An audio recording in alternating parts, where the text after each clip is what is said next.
Good morning, अस्सलाम वालेकुम। भली करे आया जी आया नो बखैर रागले वश अद के। नया दिन में खुश आमदेद। मैं हूँ महक असलम और मैं हूँ सैयद फैसल करीम। आज बहुत ही ज़बरदस्त बातें करनी है। एक तो सर्दियाँ आ गई हैं, तो सर्दियों से मुतालिक सेहत से जुड़ी चीज़ें हैं, क्या खाना चाहिए। सर्दियों में आपकी सेहत बहुत ज़्यादा डाउन हो जाती है, नहीं भी होती तो हम खुद कर लेते हैं क्योंकि हम सुस्त बहुत ज़्यादा हो जाते हैं। और हमें उसमें क्या खाना चाहिए, क्या नहीं खाना चाहिए, ये सब भी हम बात करेंगे। भूख लगना शुरू हो गई। नाश्ता जो नहीं करके आता है, ये चीज़ें सुन के ना उनके अंदर जो है वो फूड क्रेविंग पैदा हो जाती है। आपको नाश्ता करना चाहिए। नाश्ता करना चाहिए, बिल्कुल करना चाहिए। चलें जी, फिल्म की जादू नगरी का भी जिक्र होगा, लेकिन पहले हम जिक्र करेंगे उस शहर का जो कि मेगापोलिटन शहर है कराची का। कराची की मैं बात करी हूँ, पाकिस्तान का मुआशरी हब है, मईशत की रीढ़ की हड्डी है, मिनी पाकिस्तान है। और अगर ये कहें कि कमाओ पूछ शहर है, पूरे पाकिस्तान को पालता है, लोगों को अपने अंदर समा लेता है और जो भी आता है ना बाहें खोल के उसका इस्तकबाल करता है, तो गलत नहीं होगा। मजमूई रेवेन्यू का तकरीबन 70% कौन अदा करता है फैसल? कराची। लेकिन कराची को मिलता क्या है? कुछ नहीं। बिल्कुल। कराची के साथ जो सलूक होता रहा है और जो हो रहा है वो अब पूरी दुनिया जान रही है, जान चुकी है। मामला एहसास महरूमी का नहीं है बल्कि एहसास महकूमी का है। और अब तो बात इससे आगे बढ़ चुकी है। हम आगे चल के शो में गालिबन करेंगे बात कि जो शहर सबको रोज़गार देता है, वहाँ पे रोज़गार ना होने की वजह से उस शहर के बासी खुदकुशी कर रहे हैं। लेकिन सिचुएशन अब ऐसी है कि अब जो सियासी वैक्यूम है ना, पॉलिटिकल वैक्यूम है, वो क्रिएट हो चुका है। और वो ये है कि फाइनली पीपल्स पार्टी के 10 साल बाद ये समझ आया है कि जिस टाउन सिस्टम का उन्होंने खात्मा किया था वही सही था। यानी नए कानून जो वो ला रहे हैं, जिसका बिल लाया गया है, उसमें कराची में डीएमसीज को ख़त्म करके फिर से टाउन सिस्टम लाया जा रहा है। याद होगा आपको कि परवेज़ मुशर्रफ के दौर में कराची को 18 टाउन्स में तकसीम किया गया था, लेकिन अब तकरीबन 25 से 27 टाउन्स बनाने की बात हो रही है। और नए बल्दियाती कानून के तहत मेयर बनने के लिए यूसी चेयरमैन बनना लाजिम नहीं होगा। यानी अगर कोई शख्स डायरेक्ट भी मेयर का इलेक्शन लड़ना चाहे तो लड़ सकता है। और मेयर का इंतखाब भी खुफिया रायशुमारी से होगा। यानी सेनेट में जिस तरह नुमाइंदे बिकते हैं, बोलियां लगती हैं, अब मेयर के इंतखाब के लिए भी काउंसलर्स की खरीदो फरोख्त की राह हमवार हो जाएगी। अगर ये कहें कि रास्ता आसान हो गया तो गलत नहीं होगा। दिलचस्प बात है ये, और ये कि पीपल्स पार्टी की सिंध हुकूमत ने कराची के बल्दियाती इदारों के रहे सहे इख्तियारात पर भी कब्जा कर लिया। मैं आपको बताता हूँ कि हुआ क्या है ये। अब कराची के बल्दियाती इदारे जिनको कहा जाता है कि जी हमें इनको इख्तियार देना है, इनको मजबूत बनाना है, क्योंकि ये तो ग्राउंड लेवल के इदारे, यही से तो आवाम की नुमाइंदगी है। और पीपल्स पार्टी कहती है हम तो आवाम से। लेकिन हुआ क्या है कि सबसे कमज़ोर तरीन इदारे बन गए हैं ये बल्दियाती इदारे। सारे के सारे सिंध हुकूमत के पास होंगे अगर तो इस पर साइन हो जाता। अब हुआ क्या है, ये जो नया बल्दियाती तरमीमी एक्ट है, इसमें सिंध हुकूमत ने क्या क्या रख लिया है। सेहत और तालीम के मामलात रख लिए, लोकल गवर्नमेंट से उन्होंने ले लिए हैं। इसके अलावा तमाम अस्पताल हो गए, डिस्पेंसरीज हो गई, मेडिकल एजुकेशन बल्दियाती इदारों से भी वापस ले लिया गया, जिसमें सोबराज अस्पताल है, लेप्रोसी सेंटर है, सरफराज रफीकी सेंटर ले लिया गया केएमसी से। ये इख्तियारात दिए जा रहे हैं उन्हें, यानी लेके। और उसके बाद कराची का तीसरा बड़ा है अब्बासी शहीद अस्पताल, वो भी सिंध हुकूमत चलाएगी। ये तो कुछ ही नहीं, यानी पैदा और मरना भी अब सिंध हुकूमत के कंट्रोल में, यानी पैदाइश और डेथ के सर्टिफिकेट के रजिस्ट्रेशन का काम, इन्फेक्शियस डिजीज का शोबा भी बल्दियाती इदारों से वापस ले लिया गया है। और पता है दिया क्या गया है हमें? आपको पता है हमें क्या दिया गया है? हमें जो दिया गया है वो दिया गया है पब्लिक टॉयलेट क्लीनिंग का ठेका लोकल गवर्नमेंट के पास होगा। इस सब पे अब बात करेंगे। हमारे साथ जी साबिक मेयर कराची और पीएसपी पार्टी के सरबरा मुस्तफ़ा कमाल साहब मौजूद हैं। मुस्तफ़ा भाई, बहुत शुक्रिया वक्त देने के लिए हमें। ये तो बड़ा ज़बरदस्त काम हुआ है सर। एक तरफ ये कह रही है दुनिया के लोकल बॉडीज़ को एम्पावर करें, यानी लोगों को एम्पावर करें, गली मोहल्लों को एम्पावर करें। क्या एम्पावरमेंट है सर? मतलब कि अब जो है लोकल गवर्नमेंट के पास ठेका बड़ा ज़बरदस्त हुआ है पब्लिक टॉयलेट का। है कितने हमारे पास वैसे? जी thank you very much Faisal, और बहुत शुक्रिया। ये मजाक है आइन का, कानून का और जमहूरियत का मजाक है। ये जो एक्ट है, अभी ये बिल नहीं बना, ये बिल है जो कि अभी एक्ट नहीं बना। यकीनन गवर्नर उस पर साइन नहीं करेंगे और वो वापस जाएगा असेंबली में, और कुछ उसकी टाइम ड्यूरेशन है, उसके बाद वो खुद ब खुद एक्ट में तब्दील हो जाता है अगर गवर्नर साइन भी ना करें। मैं समझता हूँ कि ये एक माइंडसेट है जो हमारे सिंध गवर्नमेंट के लोगों का है, एक जागीरदाराना वडेराना सरमायादाराना माइंडसेट है जो अपने नाक के नीचे इख्तियारात और वसाइल देने के लिए तैयार नहीं है, और उनकी जमहूरियत भी जो है वो उनकी अपनी पावर्स तक है। और इससे होगा क्या? इससे होगा ये कि हम कल के दहशतगर्द आज पैदा कर रहे होंगे। जब आप मुझे पीने का पानी नहीं देंगे, जब आप मुझे तालीम नहीं देंगे, जब आप मेरा सीवरेज ठीक नहीं करेंगे, जब आप मुझे नौकरी नहीं देंगे, मेरा कचरा नहीं उठाएंगे, और जो कि पेरेंट डिपार्टमेंट यानी कि बाय बर्थ जो कि सिटी गवर्नमेंट के मेट्रोपॉलिटन के इदारे थे, या बासी शहीद हॉस्पिटल, ये बाय बर्थ जो है वो मेट्रोपॉलिटन का इदारा था। 1 रुपये इसमें से कोई प्रोविंशियल गवर्नमेंट आता था, एक एम्प्लॉय वहाँ से नहीं आता था, एक किसी चीज़ की मदद नहीं होती थी, और ये अच्छे चल रहे थे इदारे। और लिपरिच हॉस्पिटल है, KMDC है जो मेडिकल कॉलेज है, ये वाहिद मेडिकल कॉलेज जो कोई सिटी गवर्नमेंट रन करती थी, 100% वहाँ पर मेरिट था और है वहाँ पे। ये सब चीज़ें जब आप ले लेते हैं और ले रहे हैं, और फिर आप इस पे भी आपका दिल नहीं भर रहा और आपको यकीन नहीं कि लेने के बाद भी कोई दूसरा मेयर ना बन जाए, तो आप क्या कर रहे हैं कि आप सीक्रेट बैलेटिंग कर रहे हैं, जो कि शो ऑफ हैंड से जो मेयर बनता था, और उसमें ये रखा हुआ है कि कोई इलेक्शन यूसी नाजिम का जीते या ना जीते, कोई 2 करोड़ रुपए जेब में लेकर आए और वो पूरे काउंसिल्स को खरीदना चाहे। तो आपको पता है जब यहाँ पर सेनेटर्स बिकते हैं, MNAs MPs बिकते हैं, तो ये काउंसलर तो बेचारे 10-10 हज़ार रुपए में इस माशरे में बिक जाएंगे खुदा न खास्ता। तो आप 2 करोड़ रुपए से आप अगर कल को आपको ये पता चले कि एक पार्टी जो कि इलेक्शन में हिस्सा ही नहीं ले रही, उसका मेयर आ गया, तो you wouldn't be surprise, you shouldn't be surprise. तो मैं समझता हूं कि हमें दीवार से लगाया जा रहा है, ये नेशनल सिक्योरिटी का मैटर है। इसलिए कि जब हम देखते हैं इस मुल्क में जब कोई दहशतगर्द बन जाता है, आप उसको लापता भी कर देते हैं, आप उसको बंदूक लेकर मारने भी आ जाते हैं, आप उसको पकड़ने भी आ जाते हैं। लेकिन जब आज ये प्रोविंशियल गवर्नमेंट पीपल्स पार्टी की दहशतगर्द बना रही है, इसको कोई लापता करने वाला नहीं आ रहा, इसको कोई पकड़ने वाला नहीं आ रहा। अगर आज ये दहशतगर्द बनाने वाले लापता हो जाए ना, तो आपको कल किसी नौजवान को लापता करने की जरूरत नहीं पड़े, किसी को हथियार उठाने की जरूरत नहीं पड़े। तो मैं समझता हूं कि ये बहुत बड़ी ज्यादती है पाकिस्तान के साथ, और मैं सारे पाकिस्तान को आवाज लगा के कहना चाहता हूं कि कल को जब ये कराची दोबारा तबाह हो रहा होगा ना, और यहां से आप खबरें सुनेंगे लोगों के मरने की, तो फिर आपको ये पता होना चाहिए कि आज के इस इक़दामात की वजह से ये कुछ हो रहा है। तो खुदारा हमारी आवाज से आवाज में लाइए और प्रोविंशियल गवर्नमेंट को इस काम को करने से रोकिए। मुस्तफ़ा भाई, जैसे आप कह रहे हैं ना कि हम जब कल को खबरें सुनेंगे, हम कल को क्या, हम आज ही तो खबरें सुन रहे हैं। 1 हफ्ते में 2 वाक़यात हो गए, 2 जवान ऐसे जिन्होंने अपनी ज़िंदगी खुद अपने हाथों से ले ली। क्या था? गुर्बत थी, बच्चों को पाल नहीं सकते थे, महंगाई का सामना नहीं कर सकते थे, बेरोजगारी थी, उनके पास नौकरी नहीं थी। फिर वही सवाल कि कसूर कराची वालों का क्या है? वो मुल्क जो सबसे ज़्यादा रेवेन्यू जनरेट करता है, वो मुल्क जो कि कमाऊ पूत है, उसके साथ सौतेला सलूक किया जाता है, उसको तहस नहस कर दिया गया। प्लीज़, अगर मैं इस पे कमेंट लेना चाहूँ कि पहली तो बात, कराची वालों की किस्मत अब कौन डिसाइड कर रहा है, या ये चीज़ डिसाइड करिए कि आपके पास टॉयलेट का प्रोजेक्ट है, दूसरा नहीं है। दूसरी चीज़ ये, अगर फ़र्ज़ कर लेते हैं कि सिग्नेचर नहीं होते, दस्तखत नहीं होते, देन क्या लगता है आपको पीपल्स पार्टी के पास मज़ीद क्या ऑप्शंस रह जाते हैं? देखिए, आपने जिक्र किया नौजवानों की खुदकुशियों का।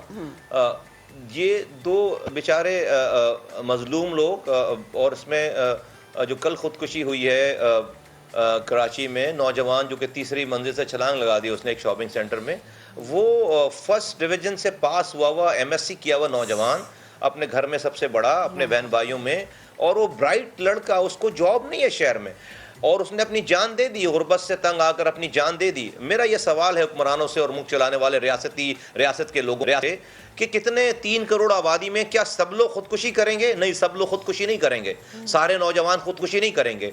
और जब नौजवानों ने ये तय कर लिया ना अगर कि अब हम मरने से पहले तरह मार के मरें, तो फिर मसाइल पैदा हो जाएंगे इस मुल्क में, इस शहर में मसाइल पैदा हो जाएंगे। खुदारा इस पे तवज्जो दीजिए, इसको रोकिए। देखिए, ये जो लोकल गवर्नमेंट का निज़ाम होता है ना दुनिया भर में, वो क्यों होता है? वो इसलिए होता है कि जब माशरे में मल्टीपल किस्म के एथनिसिटी रह रही होती है, मुख्तलिफ़ किस्म के नज़रियात के लोग रह रहे होते हैं, ज़ुबानें बोलने वाले रहते हैं, मज़ाहिब के लोग रह रहे होते हैं, तो कोई मेजॉरिटी में होता है और कोई माइनॉरिटी में होता है। तो मेजॉरिटी वाला तो असेंबलियों में चला जाता है, वज़ीर बन जाता है, वज़ीर आज़म बन जाता है, वज़ीर आला बन जाता है। वो जो छोटे तबकात रहते हैं जिनकी तादाद कम होती है, उनको भी हक़ के हुक्मरानी कहीं ना कहीं मिलनी चाहिए, सेंस ऑफ पार्टिसिपेशन आनी चाहिए ताकि सेंस ऑफ ओनरशिप आए। इस वजह से दुनिया में लोकल गवर्नमेंट का निज़ाम है कि भाई कम से कम उसको काउंसलर बनाकर उसकी गली के पानी के मसले के इख्तियारात उसको दे दो, उसके सीवरेज के निज़ाम उसको दे दो, उसकी हेल्थ और एजुकेशन का निज़ाम इसको दे दो, ताकि तमाम तबका फ़िक्र जो लोग रहते हैं हर किसी को उसका हिस्सा जो है मिल जाए। अगर आप फ़र्ज़ करें सिंध की मिसाल करें तो सिंध में वज़ीर आला तो अंदरून सिंध से आएगा, वो एक ज़ुबान बोलने वाला होगा। तो ये जो कराची के मुहाजिर हैं, जो पख्तून हैं, जो बलोच हैं, और यहाँ इवन जो सिंधी रह रहे हैं, जो हज़ारेवाल रह रहे हैं, वो तो कभी भी वज़ीर आला नहीं बन सकते, वो तो कभी भी वज़ीर आज़म नहीं बन सकते, वज़ीर प्रोविंशियल गवर्नमेंट में हुक्मरानी नहीं बना सकते, तो वो तो हमेशा कम तादाद में रहेंगे। तो उस कम तादाद की वजह से वो हमेशा महकूम रहेंगे। आप इसी वजह से ये लोकल गवर्नमेंट का निज़ाम था ताकि आप कम से कम उनके पानी, सीवरेज, हेल्थ, एजुकेशन के मसले उनको दे दें। अब आप उसको भी, आप वज़ीर आला भी बनेंगे और आप उससे पानी का मसला और उससे सीवरेज का मसला और उससे हेल्थ एजुकेशन भी छीन लेंगे। तो इस तरह से घर नहीं चल सकता। आप ये सूबा क्या चलाएंगे, ये मुल्क क्या चलाएंगे, तबाही बर्बादी के अलावा कुछ भी नहीं है। मैं कहना चाहता हूं कि हम रियासत के वफादार हैं, हम हुकूमत के वफादार नहीं हैं। मैं बार बार कह रहा हूं कि हम रियासत के वफादार हैं, हम हुकूमत के वफादार नहीं है। ये रियासत हमारी है, ये मुल्क हमारा है। और मैं आपको पीएसपी के बिहाफ पे कह रहा हूं कि मैं इंडिया को भी आवाज नहीं लगाऊंगा अपनी प्रॉब्लम्स को रिजॉल्व करने के लिए। मैं नरेंद्र मोदी को भी साबका लोगों की तरह आवाज नहीं लगाऊंगा ताकि आप मेरी कौम पर दहशतगर्दी का और रॉक एजेंट का लेबल लगाकर मेरे सारे मसाइल को पीछे छोड़ें और मुझे दहशतगर्द बना दें। मैं इस मुल्क में आपके इस जुल्म के खिलाफ लड़ाई करूंगा आपसे। हम इस पे लड़ेंगे, आपसे हर लेवल पे लड़ेंगे। जो लोग खुदकुशियां कर रहे हैं, मैं खुदकुशी नहीं करूंगा और सारे नौजवान खुदकुशी नहीं करेंगे। फिर हम अगर मरना ही अगर हमें मंजूर है ना, तो फिर हम मार के मरेंगे। फिर इस मुल्क में ये गजब खुदा का, आपने तबाही बर्बादी फेर दी है। कल के दहशतगर्द आप आज बना रहे हैं, कोई रोकने वाला इनको नहीं है। मुस्तफा भाई, ये जो आपने बात की, कई मरतबा ऑफ द रिकॉर्ड में जब भी बात हुई नासिर शाह साहब से और ये सारी चीज़ें, एक तो चीज़ ये होती है ना, जैसे आपने कही कि यार ये एक मैं इसको तासुब नहीं कहना चाहूँगा, बड़ा सख्त लफ्ज़ हो जाएगा, लेकिन कि क्योंकि यहाँ पे वोट बैंक नहीं है इसलिए शायद कराची के साथ ऐसा हो रहा है, या फिर ये सारी जो है वो सोने के अंडे देने वाली मुर्गी है, तो इसको यहाँ पकड़ लो और काटते रहो और ये अंडे देती रहेगी। मसला मेरे ख्याल से नहीं है। मसला ये है कि जहाँ पे आपका वोट बैंक है वहाँ क्या कर लिया, लड़का ना चले जाएं, सखर चले जाएं, दादू चले जाएं, नौशेर फिरोज चले जाएं, वहाँ पे क्या दूध की नहरें बह रही हैं? नहीं। तो मेरे ख्याल से प्रॉब्लम इस चीज़ का नहीं है कि कहाँ वोट बैंक है और कहाँ नहीं है, प्रॉब्लम है इनकॉम्पिटेंसी का। और क्योंकि आप करते आ रहे हैं, ज़ुबान की बुनियाद पे वोट लेते आ रहे हैं, तो वो इनकॉम्पिटेंसी उसी तरह जारी हो सारी। अब आप ये बताइए कि ये जो कानून है इसके ख़िलाफ़ अदालत जाने का आपने ऐलान किया है, किस किस को साथ लेके जा रहे हैं, दीगर जो स्टेक होल्डर्स हैं उनसे आपकी बात हुई है? फैसल भाई, आपकी पहली बात पे मैं ज़रा 1 मिनट 30 सेकंड कमेंट कर दूं। देखिए, आपने लाड़काना की और अंदरून सिंध की बात की, इनके हवाले से ये लाड़काना, कराची, हैदराबाद के अलावा जो अंदरून सिंध है, दूसरे शहर और दूसरे अजला हैं, उन्होंने आज से 30 साल पहले सरेंडर कर दिया, आज से 40 साल पहले सरेंडर कर दिया। और अब उनकी नस्लें ये सोचकर पैदा होती हैं कि भाई उनको ऐसे ही जीना है, उनको ऐसे ही 12 किलोमीटर दूर से पानी लेकर आना है और उनको ऐसी ही कसम पुरसी की ज़िंदगी में गुजारना। ये वो 2 शहर थे जो शहरी इलाके थे, जो रेजिस्ट कर रहे थे, जो खड़े थे इस पीपल्स पार्टी के ज़ालमाना ये जो उन्होंने रोटी छीन ली, कपड़ा और मकान छीन लिया, इसके खिलाफ खड़े थे। अब ये कराची और हैदराबाद को भी लाड़काना बनाना चाहते हैं, ये थर बनाना चाहते हैं। यहाँ पर भी हम चूंकि नहीं मान रहे इनकी बात, तो ये अपनी रेजिस्टेंस और ये कर रहे हैं, सारे काम कर रहे हैं। तो ये नहीं कि वो उन्होंने बेचारों ने पहले, उनके पास ऑप्शन नहीं थे, उन्होंने पहले सरेंडर कर दिया। हम अभी तक सरेंडर नहीं कर रहे तो हमें ये मार रहे हैं। दूसरी बात आप ये कह रहे हैं, आपने जो पूछा, यस बिल्कुल हम जा रहे हैं। हमारी तरफ से जो अरशद वोहरा साहब जो कि MP रह चुके हैं, डिप्टी मेयर रह चुके हैं, और हफीज़ुद्दीन साहब जो कि MP रह चुके हैं और एडवाइज़र्स रह चुके हैं कई महकमों के, ये 2 पिटिशनर्स हैं जो कि आज सिंध हाई कोर्ट में इस बिल की मंजूरी के ख़िलाफ़ हमने आइनी पिटिशन जो है वो हम दाखिल करने जा रहे हैं। और हमें उम्मीद है कि ये, चूँकि ये आर्टिकल 7, 8 और आर्टिकल 34 और कॉन्स्टिट्यूशन ऑफ पाकिस्तान की आर्टिकल 140A के सरीहन खिलाफ वर्जी है। ये आइन की, पाकिस्तान के आइन की इन तमाम 4 आर्टिकल्स की सरीहन खिलाफ वर्जी है। अगर आप उस आर्टिकल को पढ़ें, और हम उम्मीद करते हैं कि हमें जो है वो हाई कोर्ट इस पर रिलीफ देगा और इस बिल को पास होने से रोकेगा, इस पे कानूनी चाराजोई करेगा। ना कि सिर्फ ये रोकेगा, बल्कि 2013 में भी जो बिल पास हुआ था उसको भी हम नहीं मानते। हम तो उसमें भी इख्तियारात जो है वो और मांगते हैं, क्योंकि अजीब मजाक है शहर में कि गटर लाइनों का इंचार्ज चीफ मिनिस्टर है। कहीं होता है दुनिया में कि वाटर एंड सीवरेज बोर्ड, जो कि एक बेसिक नेसेसिटी है, गटर लाइनें और जो है पानी, इसका इंचार्ज वजीर आला है जनाब, इसका इंचार्ज कोई वजीर है, कचरा उठाने का इंचार्ज वजीर है। कहां दुनिया में होता है भाई ये काम, किस जगह हो रहा है ये काम? तो हम तो उसको भी नहीं मानते जो कि पहले 2013 में था। ये तो खैर इंतहाई हो गई है। सही। अच्छा मुस्तफ़ा भाई, जल्दी से एक और चीज़ बता दें, आपने कहा जाने का कह रहे, तो ये जो जाना है ये आज ही जाना होगा? आप कोर्ट्स की बात कर रही हैं? जी जी बिल्कुल बिल्कुल। जी आज है, जी बिल्कुल आज है, हम आज जमा करा रहे हैं। सही, ठीक। बेहद शुक्रिया मुस्तफ़ा कमाल हमारे साथ मौजूद थे, गुफ्तगू कर रहे थे। और जिसके बारे में हम ये कहते हैं कि मईशत के हवाले से रीढ़ की हड्डी समझा जाता है ये शहर, बट अनफॉर्चुनेटली हमें बड़े ही दुख के साथ फैसल ये बात बार बार कहनी पड़ती है कि यहाँ पर जो लोगों का हाल है, अगर लोगों को बेसिक उनकी ज़रूरियात ही मिल जाए ना, तो ये जो कुछ हमने वाक़यात पिछले एक पूरे हफ्ते में देखे ना, मुझे लगता है कि नहीं। हाँ जी बिल्कुल, आगे बढ़ते हैं अब सबको आपकी मूवी होगी फेवरेट हैरी पॉटर। Yes. तो यूनिवर्सिटी को हैरी पॉटर के हॉगवर्ट्स में तब्दील कर दिया जाए तो कैसा लगेगा? ऐसा ही कुछ हुआ लाहौर के गवर्नमेंट कॉलेज यूनिवर्सिटी में। जादुई दुनिया की पहले सैर कराएंगे आपको Daniyal Umar. Government college university में हैरी पॉटर वीक की धूम तो सोशल मीडिया पर थी, लेकिन जब हमने GCU का रुख किया तो पता लगा कि वहाँ के हैरी पॉटर फैंस तुलबा ने पूरी फिल्म ही बना डाली है। जादू और फिक्शन से भरपूर फिल्म की शूटिंग गवर्नमेंट कॉलेज यूनिवर्सिटी की तारीखी इमारत में की गई है। अक्सबंदी ऐसी है कि यूनिवर्सिटी के दरो दीवार हैरी पॉटर के स्कूल हॉगवर्ट्स के मंजर पेश करते हैं। सिंगल कैमरा पर शूट होने वाली इस मूवी में 15 अफराद ने अदाकारी के जौहर दिखाए हैं। हमने तब बनानी शुरू की, लेकिन जो हमारी बिल्डिंग थी गवर्नमेंट कॉलेज की, हमें हमेशा इंस्पायर करती थी हॉगवर्ट्स के साथ, because we all were fan of Harry Potter. ये जो फेस्टिवल आपने देखा है, फिल्म देखी है, ये सारी हमारी पॉकेट मनी से बनी है, no funding at all. Film की प्रमोशन के लिए यूनिवर्सिटी के बिल्डिंग को भी हैरी पॉटर थीम में सजाया गया है, जहां तुलबा की बड़ी तादाद तस्वीर बनवा रही है। I've watched the movies like twice and 10th time. So उसी चीज को अपनी यूनिवर्सिटी में होते हुए देखना, उसका पार्ट बनना, and that was really big thing. Government college university के वाइस चांसलर भी तुलबा की काविश को खूब सराह रहे हैं। इस फेस्टिवल और इस फिल्म से हमारे बच्चों में जो इनॉर्मस टैलेंट है वो एग्जिबिट हो रहा है।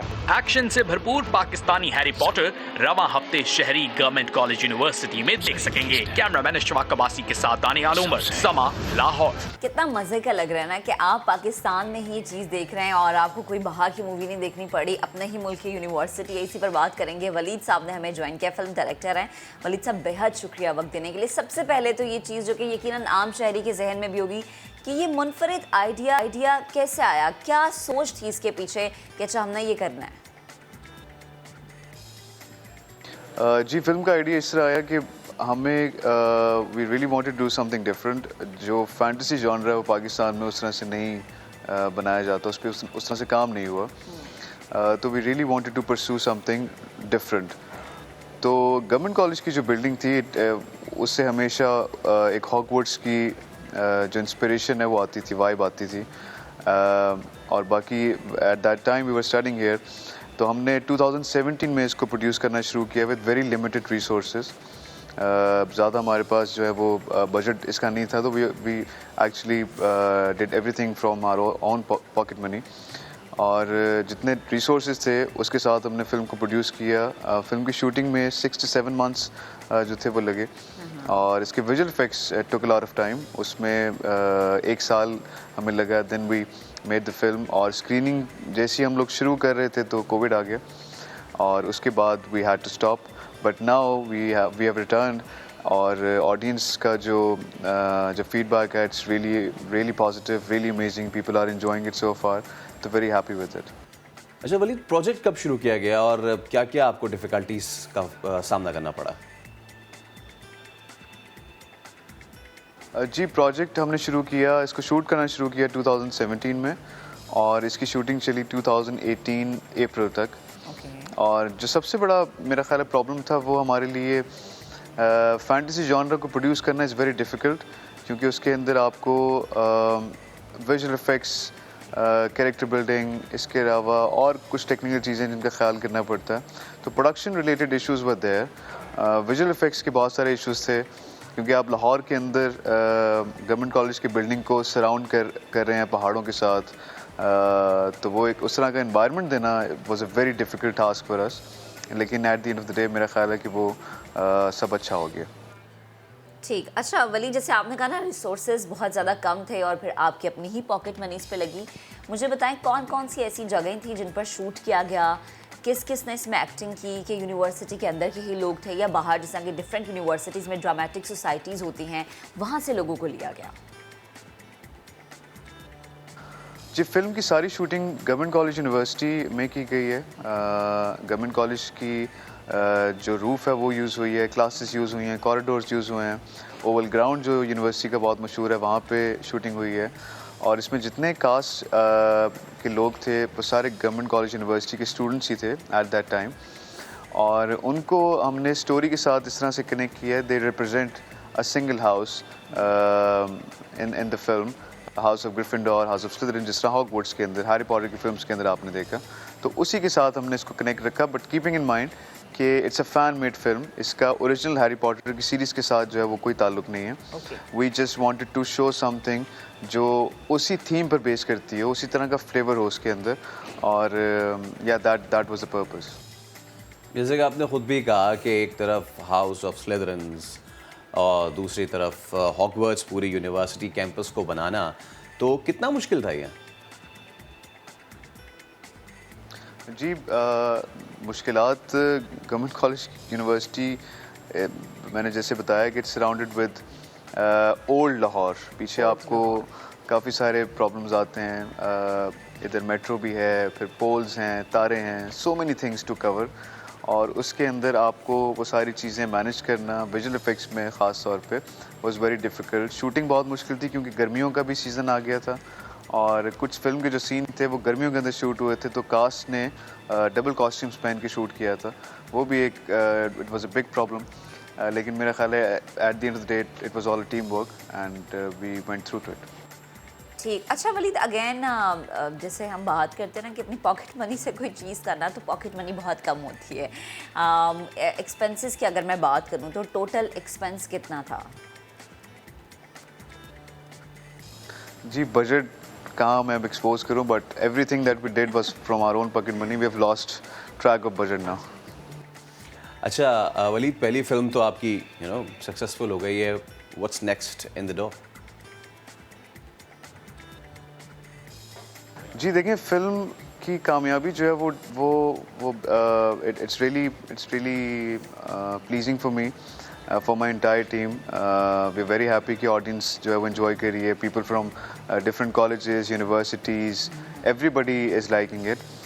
लेकिन मेरा ख्याल है कि जो सिनेमाज हैं या जो बड़े प्रोड्यूसर्स हैं उनको सपोर्ट करना चाहिए यंग टैलेंट को। इसको बाकी यूनिवर्सिटीज़ में स्क्रीन करवाना चाहिए और जगहों पे लेके जाना चाहिए, to showcase the work, to showcase the talent, क्योंकि उसी से फिर आप नई चीज़ों को लेके आ सकते हैं, दिखा सकते हैं। Because things are changing. अगर आप वेस्ट को देखें, इंडिया को देखें, even they are stepping up their content, तो it's high time that we do that as well. ठीक है। अच्छा वलीद, लास्ट में बताएगा, आप खुद गवर्नमेंट कॉलेज के स्टूडेंट रह चुके हैं, तो पास आउट तो हो चुके, अभी आजकल क्या मसरूफियात है, कौन कौन से ऐसे प्रोजेक्ट हैं जिन पर आप काम कर रहे हैं? जी मैं professionally I am running a private production company name Khayali production, और इसको हमने शुरू किया था 2015 में। तो in Khayali production we are already doing producing documentaries, short films, documentaries on very sensitive topics. तो apart from that I would continue making films, और आई मेक श्योर कि हम ऐसी चीज़ें करें जो ज़रा डिफरेंट हों, जिनके अंदर ऑडियंस मेस्मराइज हो सके, उस चीज़ को फील कर सके, कनेक्ट कर सके, because it's high time that we produce that sort of content. बहुत शुक्रिया। और आपने तो पूरी एक नई दुनिया क्रिएट कर दी। मेरे ख्याल से आपने मैजिक वॉन्ड घुमाया होगा और कहा होगा विंगारियम लवियोसा, और वो पूरा का पूरा चेंज हो गया होगा। आई होप कि हमारे जो फिल्म इंडस्ट्री उसके पास भी कोई मैजिक वॉन्ड आ जाए और जिसके बाद वो अपनी पूरी फिल्म इंडस्ट्री को अच्छा देखिए रिवाइव कर फैसल, काबिल और बात ये कि हमारे यहाँ यूनिवर्सिटीज़ में ड्रामेटिक सोसाइटीज़ जो बनती हैं, वहाँ पे ऐसे टैलेंट होता है, बिल्कुल। फिर अगर प्लेटफॉर्म ना मिले तो वो अपनी मदद आपके तहत भी अपना टैलेंट इन्होंने ये कहा है कि प्लेटफॉर्म नहीं मिला, मैं खुद बना खुद बना रहा हूँ, मैं यूनिवर्सिटी के अंदर बना रहा हूँ। चलिए जी, भी हम एक ब्रेक लेंगे, ब्रेक के बाद वापस हाजिर होंगे, हमारे साथ रहिएगा।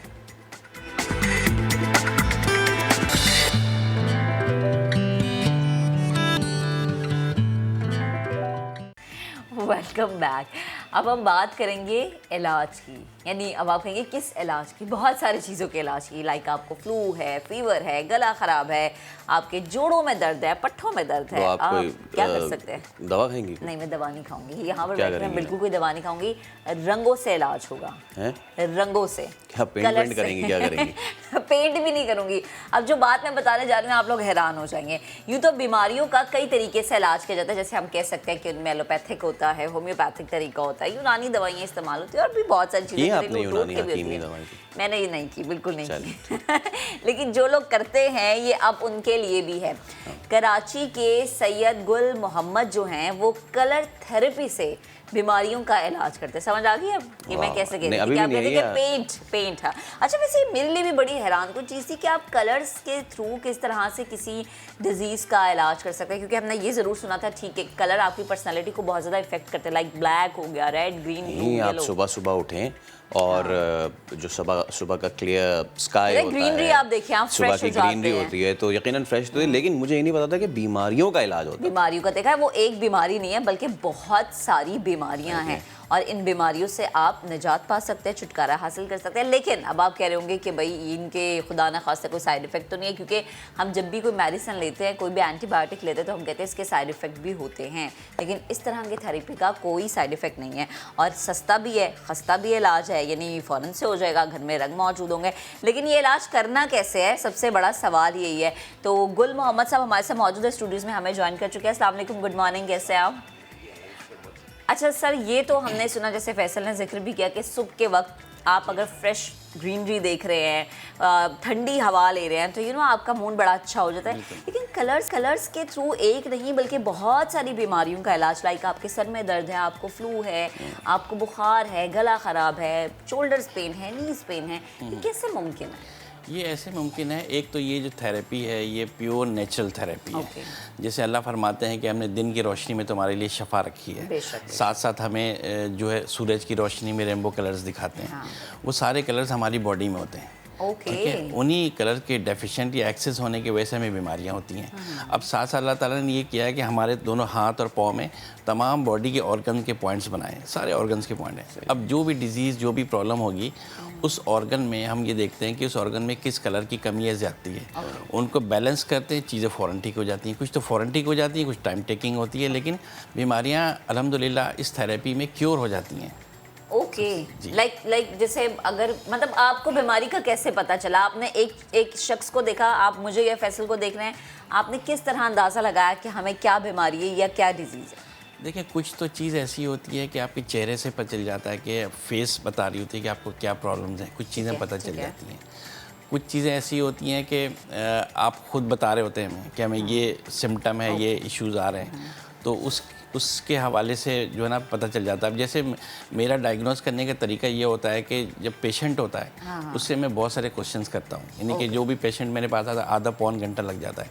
सारी डिटेल्स जब मैं उससे लेता हूँ तो मुझे टेस्ट कराने की ज़रूरत नहीं पड़ती। मुझे ये पता चल जाता है कि कौन कौन से ऑर्गन में क्या क्या प्रॉब्लम है और इन फ्यूचर कौन से ऑर्गन ख़राब होने वाले हैं। तो उसकी मैं ट्रीटमेंट करता हूँ, अल्हम्दुलिल्लाह इसका रिजल्ट बहुत अच्छा है। जैसे फर्ज कर लेते हैं कि किसी को फ्लू है, किसी को क्या, मुझे फ्लू है, वाकई मुझे फ्लू है, तो ये इसका क्या ट्रीटमेंट है? ये बेसिकली एक एलर्जी होती है, ये मौसम चेंजिंग एलर्जी होती है, मौसम चेंज होने से। अभी सीजनल हो रही है, अभी फॉर एग्जांपल मैं आपको कलर ये लगाता हूँ, उंगलियों पे 2-3 जगह पे लगाऊंगा, विद इन 5 to 10 मिनट्स ये बिल्कुल ख़त्म हो जाएगा। ये रनिंग नोज़ हो या फ्लू या स्नीजिंग हो रही है या एलर्जी है, विद इन 5 to 10 मिनट्स बिल्कुल गायब हो जाएगा।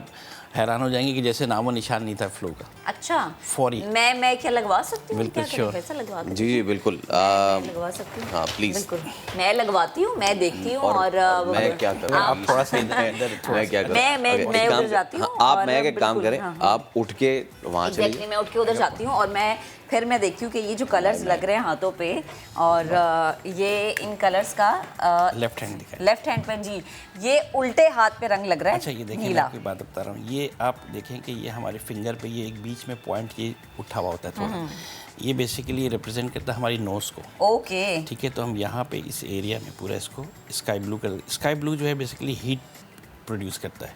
ओके, इसी तरीके से इस फिंगर पे भी कर देते हैं। अच्छा जी, ठीक है। ये जो आपके फिंगर्स के उठे हुए पोर हैं इन पे आपने जी जी ये कर दिया, ठीक यानी है। नोज़ के पॉइंट वो ये तो स्काई ब्लू हो गया। Right अब hand। आप करने अच्छा जी, करें अब सीधे हाथ पे ये है yellow. Yellow colour. Yellow colour. अच्छा, येलो की क्या तासीर? येलो कलर बेसिकली ये करता है कि जो वाटर है आपके जो फ्लो हो रहा है उसको वाटर को स्टॉप कर देगा। ओके, रनिंग जो रनिंग वाटर, रनिंग अच्छा, नोज ठीक के है। लिए। ओके, ठीक है जी, येलो भी लग गया। येलो जो है वो स्टॉप करता है, येलो लाइट ऑरेंज, स्टॉप। फिर left, again left. Okay, again left पे ऑरेंज। ऑरेंज की क्या तासीर है? ये बेसिकली आपके जो परमानेंट कर देता है, ये जो आपके रनिंग नोज हो रहा है ना उसको फिर स्टॉप बिल्कुल कर देगा, पक्का कर दिया उसने। बिल्कुल। और ये जो हम ब्लैक लगा रहे हैं, हाँ, ब्लैक का। अच्छा जी, ब्लैक बेसिकली हर तरह की एलर्जीज को ख़त्म कर रहा होता है, all right, so black is anti allergic anti colour. Allergy. अच्छा, एक चीज़ और मैं आपको बताऊँ अच्छा जी, कि दोनों थम्स पे जो है ना ब्लैक ब्लैक का एक और बहुत बड़ा काम है कि ये देख रहे होंगे कि मैंने भी एक ब्लैक के कुछ पॉइंट्स लगाए जी, हैं। ये 100% कंप्लीट प्रिवेंशन है कोरोना वायरस की, ओके, और ऑल टाइप ऑफ एंटी जो भी एलर्जीज होती हैं, सब हर तरह की, कोई भी आपको इन्फेक्शन नहीं होगा। और ये मैं दिखा भी रही हूँ, ईद मेरे मुबारक। कैमरा मैंने ईद मुबारक। आपको कुछ ना कुछ फील भी हो रहा है। एग्जैक्टली, मुझे थोड़ा थोड़ा रिलैक्सिंग फील होना शुरू हो गया है। हाँ, मतलब बड़ी ज़बरदस्त चीज़ है ये और ज़बरदस्त माशाल्लाह से। अच्छा, एक और सवाल है मेरे जहन में। आप करें। हाँ, अच्छा, जैसे कि ये तो हो गया कि मैं आपके पास आई और आपने मुझे ट्रीटमेंट बता दिया। अब जो लोग देख रहे हैं, अगर घर में बैठे हुए कुछ करना चाहे, वो कहेंगे हम खुद ही रंगों से खेल हाँ, लेते ये हैं। बताएं कि जैसे आपने हम अभी बता दिया कि भाई मैं यहाँ पे कर लूँ, अब लोग कह रहे हैं चलो जी अब मैं खुद ही से करना शुरू कर देता हूँ, तो वो खुद से करेंगे तो भी ठीक हो जाएगा? जी देखिए, असल में होता ये है कि जैसे मैं यहाँ पे बता रहा हूँ या फिर किसी को ऑनलाइन बता रहा हूँ, तो मैं एक जनरल ट्रीटमेंट देता हूँ। ओके, जो जनरल ट्रीटमेंट से ये है कि मोस्टली लोग ठीक हो जाते हैं, मतलब आराम आ जाता है।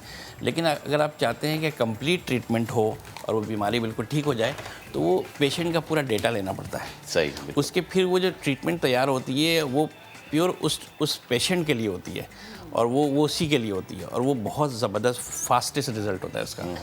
अच्छा, दुनिया भर में इसको किस तरीके से प्रैक्टिस किया जाता है ये बताएं। देखिए, एक तो ये कि ये जो टेक्निक है, जैसे कलर थेरेपी में बहुत सारे तरीके हैं, लेकिन ये जो प्योर मार्कर से डायरेक्ट ऑर्गन के पॉइंट्स पे मैं कर रहा हूँ, ये एक बिल्कुल न्यू रिसर्च है, तकरीबन कोई 8-10 साल से। और दुनिया में बहुत कम, रेयर कोई 10-15 लोग होंगे जो ये कर रहे हैं, उनमें से मैं भी एक शामिल हूँ और मैं उस रिसर्च का एक पार्ट हूँ। जबरदस्त। और पूरे पाकिस्तान में आप अकेले? मैं अकेला हूँ। मैं भी बाहर था, मलेशिया में था। वहाँ से कोई 12 कंट्री से लोग मेरे पास आते थे या ऑनलाइन इलाज कराते, अभी भी करते हैं, अब सब ऑनलाइन कर रहे हैं। केएल में। अच्छा, एक सेकंड, ऑनलाइन इलाज कैसे है? लाइक आप मेरे तो भी हाथों पे आपने वो लगा ना, ऑनलाइन कैसे? ऑनलाइन ऐसे है कि आप जैसे व्हाट्सएप पे मुझे पूरी डिटेल्स अपनी बताते हैं कि आपको जो जो इश्यूज़ हैं, और फिर जो मुझे मज़ीद क्वेश्चन करने होते हैं आपकी बीमारी के हवाले से, वो मैं पूछता हूँ।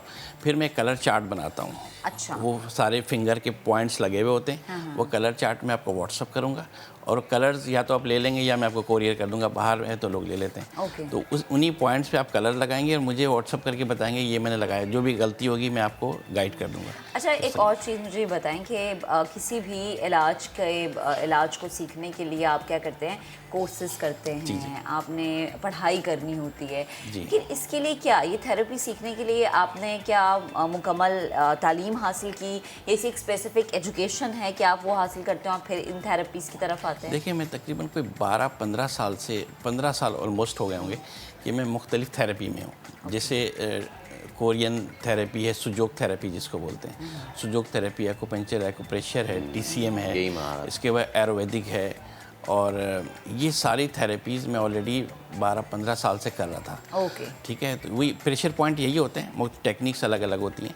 तो जब से ये हमने रिसर्च इसके ऊपर आए हैं और कलर थेरेपी पे, तो ये इस वक्त सिर्फ इस एक्यूपंक्चर एक्यूप्रेशर नहीं, दुनिया के जितनी भी तरीका इलाज है, एलोपैथिक होम्योपैथिक कोई भी हो, इन सब इलाज से फास्टेस्ट है। अभी जैसे मैंने आपको लगाया, आप मुझे बताएं कि कौन सा इलाज है जितना फास्टेस्ट आप ठीक हो जाएं। अब मेरे ख्याल में आप 30-40% ठीक हो चुकी होंगी। हाँ, मुझे बहुत रिलैक्स में है ना। अब विद इन 10 मिनट्स बिल्कुल नामो निशान नहीं होगा फ्लू का। अच्छा, जैसे कि आपने कहा कि पॉइंट्स, ऑब्वियसली जो प्रेशर पॉइंट्स होते हैं जी, तो उसमें पाकिस्तान में बड़ा बूम आया था एक्यूपंक्चर का। जी जी। और वो I guess it's Chinese therapy. हाँ, तो वो जो सुइयाँ होती हैं वो आप ऐसी ही जगह पे करते हैं कि उससे उसका डायरेक्ट लिंक जो है वो दिमाग से होता है। ख़ास तौर पे तलवे जो हो गए वहाँ पे आपने लगा दिया मुख्तलिफ। अच्छा, ये एक्यूपंक्चर से कितना डिफरेंट है? लाइक अब काम तो उस बेस वही है, बेस आपके वही प्रेशर पॉइंट्स हैं, but the way to deal with the problem is different. वो नीडल से आप कलर पे आ गए। जी, एक्चुअली जो एक्यूपंक्चर जो उसका जो एक टेक्निक है वो ये है कि जो भी आपके ऑर्गन होते हैं, जब आपको कोई डिजीज़ होता है उस ऑर्गन में छोटे छोटे मैक्रो में से आप देख सकते हैं कि बॉल्स बन जाते हैं उस पॉइंट पे। तो निडल से आप बॉल्स को बस्ट करते हैं और डेली बेसिस पे करें तो एक टाइम होता है कि वो बॉल्स बनना ख़त्म हो जाते हैं तो बीमारी ठीक हो जाती है। लेकिन कलर से ये होता है कि ये तो प्योर नेचुरल है ना, हम कोई चीज़ इंजेक्ट नहीं करें। हमें ये पता होता है कि ये किस कलर की कमी या एक्सेस है यहाँ पे, तो उसको सिर्फ कलर से बैलेंस करते हैं, ठीक हो जाती हैं। तो उसमें हमें कुछ वो नहीं करना पड़ता। बहुत से लोग डरते भी हैं एक्यूपंक्चर से कि सुइयाँ चुभाते हैं इस तरह से, तो ये बहुत इफेक्टिव है। अच्छा सर, मैं एक लास्ट में क्विकली से क्वेश्चन करना चाह रही हूँ कि कहते हैं कि रंगों का आपकी ज़िंदगी पे बहुत ज़्यादा असर होता है, और फिर रंगों की सिलेक्शन एक बहुत मुश्किल काम है कि आपकी पर्सनालिटी पे कौन सा रंग सूट करे या आपकी पर्सनालिटी किस रंग में ज़्यादा अच्छी लग रही है। अब जैसे मैं ये पूछना चाहूँ कि सुबह का वक्त है, दोपहर का वक्त है या रात का वक्त है, अकॉर्डिंग टू यू एक इंसान सर्दियों में या गर्मियों में किस तरह के कलर्स को ज़्यादा सेलेक्ट करें? क्योंकि हमने अक्सर देखा है कि आप नाम निकाले ना गूगल पे, नीचे लिखा होता है मवाफिक रंग, इसके लिए सफ़ेद है, काला है या सब्ज़ है, कोई भी। जी जी, देखिए एक्चुअली वेदर के हवाले से आजकल जैसे सर्दियां हैं तो जो आप कह रहे हैं ना green colour basically cooling effect देता है, ठीक है। अब ये स्काई ब्लू है, हीट प्रोड्यूस करता है। तो अभी डिपेंड करता है कि अच्छा आपको बहुत सारी बीमारियां होती हैं तो हम कभी कभार ये करते हैं कि सजे इस कलर के कपड़े पहन लें। जैसे आप स्काई ब्लू आप कपड़े पहन के रखेंगे तो आपको इतनी सर्दी नहीं लगेगी, हीट दे रही होगी। और यही आप ग्रीन पहने और सर्दी में कहीं घूमे फिरें तो आपको पता चलेगा और ज़्यादा कूलिंग ज़्यादा बढ़ जाती है।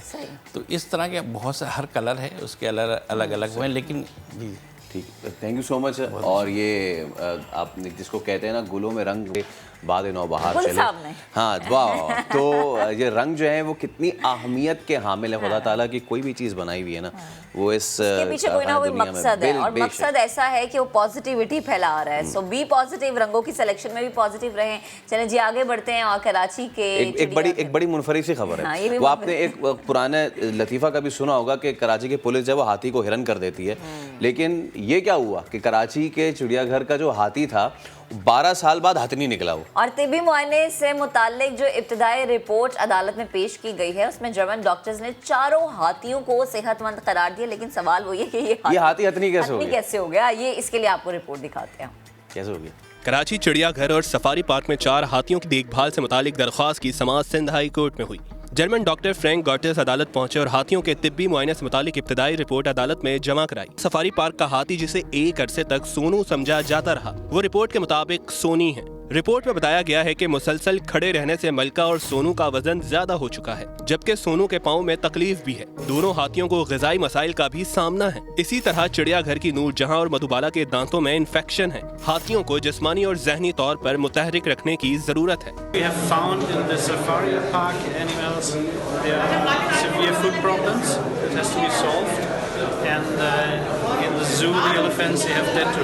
चिड़ियाघर के सीनियर डायरेक्टर मंसूर काजी ने बताया, उनकी तकर्री हाल ही में हुई है, इसलिए वो हाथियों की बीमारी से मुतालिक कुछ नहीं बता सकते। कोई रिकमेंडेशन होगी तो हम उसको जो है बिल्कुल फॉलो करेंगे।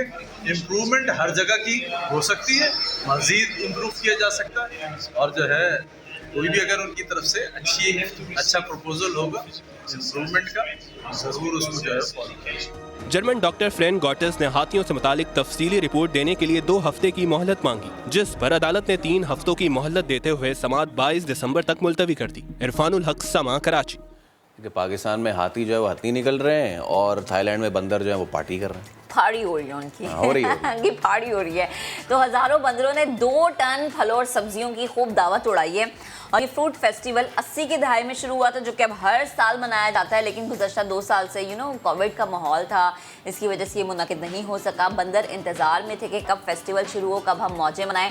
तो ये देखें जी, बंदरों की क्या हो रही है, फाड़ी हो रही है और फैसल खूब इंजॉय भी कर रहे हैं। मैं नहीं इंजॉय कर रहा भाई, नहीं मैं इंजॉय कर रहे हैं। जो लोग देख रहे हैं वो भी इंजॉय कर रहे हैं। अच्छा। और जो लोग खा रहे हैं, जो लोग तो नहीं, खैर बंदर खा रहे हैं तो वो भी इंजॉय कर रहे हैं। और ये बड़ी अच्छी बात है कि देखिए, आप एनिमल के लिए आप ये देखें कि बाकी दुनिया में जानवरों के साथ क्या ट्रीटमेंट होती है और हमारे चिड़ियाघर जो है वहाँ पे क्या और ये फिर हमारी जो है ना हालत जार पे रोना आता है कि जानवर बेजुबान हैं। प्लीज जानवर का कोई हाल है ना इंसान प्लीज ना, एटलीस्ट आप कुछ ख्याल करें। चलिए जी, ब्रेक लें या पहले खबर है?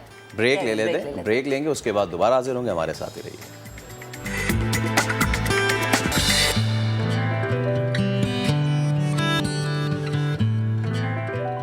तंजीम हाइव की बात करते हैं, जिसका मुआशरे से इंतहा पसंदी के जो खात्मे का जो मिशन है ना, वो बहुत ज़्यादा ज़बरदस्त है। कायद आज़म का होलोग्राम बनाते हैं और कायद आज़म की तकारीर चलाते हैं ताकि लोगों में बर्दाश्त के रवैये को उजागर किया जा सके। हाइव के किरदार को आलमी सतह पर सराहा गया है।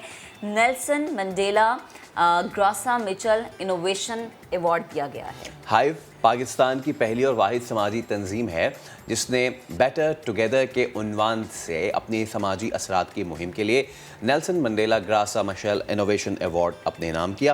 पाकिस्तानी तंजीम ने इस मुहिम में बानी पाकिस्तान कायद आज़म मोहम्मद अली जिन्ना के लाइफ साइज होलोग्राम का इस्तेमाल किया है और इस मुहिम में कायद आज़म की ऐसी तकारीर इस्तेमाल की जो मजहबी हम आहंगी को फ़रोग़ देती हैं, नज़्म व ज़ब्त तंजीम को उजागर करती हैं, बर्दाश्त, रवादारी और मुनज़्ज़म व मुत्तहिद पाकिस्तान की वकालत करती हैं। इसके अलावा वुमेन एम्पावरमेंट और प्लूरलिज़म यानी इज्तमाइयत पे भी बहुत ज़्यादा फोकस रखते हैं। तो इसी पे हम बात करते हैं। हमारे साथ मौजूद हैं हसन रज़ा साहब, जो कि प्रोग्राम मैनेजर हैं हाइव के। हसन, अस्सलाम वालेकुम, बहुत शुक्रिया नया दिन को वक्त देने के लिए। सबसे पहले तो बहुत बहुत मुबारक हो, एक बहुत ही प्रेस्टीजियस अवार्ड है ये जो कि आप लोगों ने हासिल किया है और पाकिस्तान के नाम किया है। बताइएगा कि इस सारी एक्टिविटी का मकसद क्या था, क्या सोच के आप लोगों ने ये शुरू किया? जी अस्सलाम वालेकुम, बहुत शुक्रिया आप लोगों का कि आपने हमारी इस अचीवमेंट को सराहा और हमें अपना मौक़िफ़ बयान करने के लिए आज इनवाइट किया। तो सर ऐसा है कि जिनकी पैदाइश लेट 80s में है, जिन पाकिस्तानियों की लेट 80s में या अर्ली 90s में, तो जब वो बेसिकली अपनी टीन एज का या जवानी का जब अपना टाइम गुजार रहे थे तो पाकिस्तान उस वक्त बहुत ही नाजुक सूरत हाल से गुजर रहा था। 2007 से हम बात करें, 2007 से लेकर 2017 तक तो बहुत ही टफ़ टाइम हमने बहैसियत कौम देखा है। आए दिन धमाके हो रहे हैं, टारगेट किलिंग हो रही है, लोगों को चुन चुन के टारगेट करके मारा जा रहा है। तो बहुत ही डिप्रेस टाइम से हम गुजर रहे थे। तो सोशल साइकोलॉजी में एक टर्म होती है जिसको हम कहते हैं क्रेडिबल मैसेंजर इफेक्ट। तो हम लोगों ने सोचा कि जिन वजूहात की बिना पर इतनी इंतहा पसंदी बढ़ रही है, दहशतगर्दी बढ़ रही है, लोगों को कमी बुनियाद पे कभी मसलक की, कभी फ़िरका वारियत की, कभी सियासी वजूहात की वजह से लोगों पे नफ़रत बढ़े जा रही है, उनको मारा जा रहा है, तो क्यों ना क्रेडिबल मैसेंजर की साइकोलॉजी को यूज़ करते हुए और होलोग्राम की टेक्नोलॉजी को यूज़ करते हुए कायद आज़म मोहम्मद अली जिन्ना को एक बार फिर पाकिस्तान में लेकर आया जाए, ताकि वो पाकिस्तान में आकर अपने लोगों से बात करें और लोगों को भी लगे कि बानी पाकिस्तान खुद आके हमसे बात कर रहे हैं। तो हमने ये पहली स्क्रीनिंग 2018 में की कसूर शहर में। अच्छा। और इसका जो रिस्पांस रहा वो माशाल्लाह बहुत अच्छा रहा और उसी के बदले फिर हम इसके कसूर के बाद 4 से 5 शहरों में और कर चुके हैं। अच्छा। और इंशाल्लाह 25 दिसंबर को, जैसे कि आप जानते हैं, कायद आज़म मोहम्मद अली जिन्ना की बर्थडे है और उसी दिन क्रिसमस भी होती है। तो हम दोनों इवेंट्स को साथ मिला के इस्लामाबाद में F9 पार्क में इंशाल्लाह ये हम एक बार फिर इस्लामाबाद में करने जाएंगे। ठीक है। अच्छा हसन, मुझे चीज़ बताएं कि लोगों को गैदर कैसे किया जाता है? लाइक अगर कहीं पर ये प्रोग्राम हो रहा है तो शहरियों को कैसे पता चलेगा? लाइक आपने 25 दिसंबर की बात की, हम यही बात को आगे ले जाते हैं कि 25 दिसंबर को जो है एक और आप लोग बेहतरीन प्रोग्राम लेके आ रहे हैं, तो जिस शहर में आपने करना है उस शहर के लोगों को कैसे पता चलेगा? इसमें ऐसा होता है क्योंकि चूंकि हम काफ़ी अरसे से हम इस चीज़ पे काम कर रहे हैं, तो पहली बात तो ये हमारे वॉलंटियर्स पूरे पाकिस्तान में बहुत ज़्यादा हैं। जिस शहर में भी हमने काम किया है वहाँ पे हमारे ऑन ग्राउंड वॉलंटियर्स होते हैं और हमारा सपोर्ट सिस्टम इस लिहाज से माशाल्लाह काफ़ी स्ट्रॉन्ग है। उसके अलावा ये है कि हमारे थोड़ा सा हमारा उस पर हमारा काम होता है पब्लिसिटी के हवाले से, तो हम पोस्टर्स वगैरह भी मार्केट्स वगैरह में इंट्रोड्यूस करवाते हैं उनसे, वहाँ पर हमारा मैसेज होता है। जिसमें काफ़ी इंटरेस्टिंग बात यह है कि हम जो पोस्टर की डिज़ाइनिंग होती है वो बहुत ही इंटरेस्टिंग तरीके से करते हैं। मतलब हम पोस्टर पे बड़ा बड़ा लिखते हैं कि कायद से मिलिए या कायद आज़म पाकिस्तान वापस आ रहे हैं, तो लोगों में एक थोड़ी सी क्यूरियोसिटी हो जाती है कि ये पाकिस्तान कैसे आ सकते हैं कायद आज़म। एक दो बार तो कुछ लोगों ने हमें बड़ा जज्बाती होकर कॉल की कि क्या आप मजाक कर रहे हैं, मरा हुआ इंसान वापस कैसे आ सकता है। तो हमने उनसे कहा आप आके देखें, और फिर जब आके उन्होंने देखा तो बहुत इमोशनल हुए। और कुछ लोग इवन स्वात की, मैं अगर आपसे बात करूँ, स्वात में एक स्टूडेंट ने कहा कि मैं तकरीर ये देखते हुए रो पड़ा क्योंकि किस तरह कायद आज़म ने हमसे पाकिस्तान चाहा था और आज हम किस तरह का पाकिस्तान दे रहे हैं। तो काफ़ी अच्छा सीन होता है और लोग हमें जो वहाँ पर वॉलंटियर्स हैं वो हमारी पब्लिसिटी करने में सपोर्ट करते हैं। बाकी सोशल मीडिया, जैसा आपको पता है आजकल हर चीज़ सोशल मीडिया पे हो रही है, तो सोशल मीडिया के थ्रू भी हम क्राउड टुगेदर करते हैं। अच्छा हसन, ये जो आपने इस साल जो हुआ है ये कंपटीशन, तो 7 विनर्स जो हैं वो अनाउंस हुए और आप लोग जिस कैटेगरी में आपने ये अवार्ड अपने नाम किया है, that's creating positive narrative for people power. मैं चाहूँगा ज़रा इस पे भी हमें कुछ बताएं कि ये कैटेगरी और कौन कौन सी थी।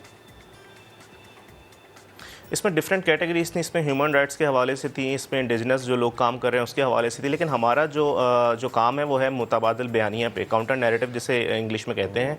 उसकी वजह यह है कि हम जब पाकिस्तान में मसाइल में बात करने की बात करते हैं तो हमें इंतहा पसंदी के ख़िलाफ़ तो बहुत ज़्यादा नैरेटिव नज़र आता है। वो बड़ी आसानी से लोग नज़र आते हैं जो कि मज़हब के नाम पर नफ़रत फैला देते हैं या कौम की बुनियाद पर या सूबाइयत की बिना पर नफ़रतें फैलाते हैं।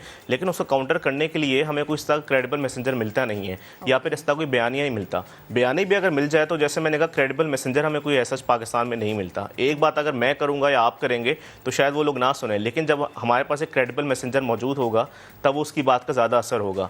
तो वैसे तो पाकिस्तान में काफ़ी हमारे लीडर्स हैं, बेनज़ीर भुट्टो हो गए, बादशाह खान साहब हो गए, जुल्फ़िकार अली भुट्टो हो गए, सियासी लीडर्स तो बहुत हैं। सियासी के अलावा ईदी साहब, नुसरत फ़तेह अली खान, ऐसे बहुत से पाकिस्तानी हैं जिनकी बात का अफेक्ट होगा। लेकिन एक पाकिस्तानी जिनको आप बेशक किसी पॉलिटिकल स्पेक्ट्रम की साइड पर आप हों, आप उनकी बात सुनेंगे, वो थे कायद आज़म मोहम्मद अली जिन्ना। तो हमने सोचा कि अब चूंकि वो हमारे साथ इस वक्त हैं तो नहीं, तो हम अपनी जो टेक्नोलॉजी जिस पे हमने काम किया हुआ उसको यूटिलाइज़ करके वो लेकर उनको साथ लेकर आए और उन्हीं की तकारीर, ये बाय द वे जितनी भी स्पीचेस होती हैं कायद आज़म की, हमारी अपनी लिखी हुई नहीं है, ये सारी उनकी तकारीर हैं जो कि वेरीफाइड सोर्सेज से हम लेकर आते हैं और एक वॉइस ओवर आर्टिस्ट के ज़रिए हमने वो सारी तकारीर कायद आज़म से करवाई, जिसने बहुत एक्सीलेंट एक काम किया और कायद आज़म की बिल्कुल आवाज़ में, कायद आज़म के एक्सेंट में बात करके वो स्पीचेस डिलीवर की, जिसमें वो सारी बातें वही कर रहे हैं जो कि आज के दौर में रेलिवेंट हैं। मतलब अगर आप विजन की बात करें तो 40s में उन्होंने वो तकरीर की थी जो कि आज के दौर के लिए रेलिवेंट है। क्या? जैसे कि आप आज़ाद हैं अपनी इबादतगाह में जाने के लिए, चाहे वो मस्जिद हो या वो मंदिर हो।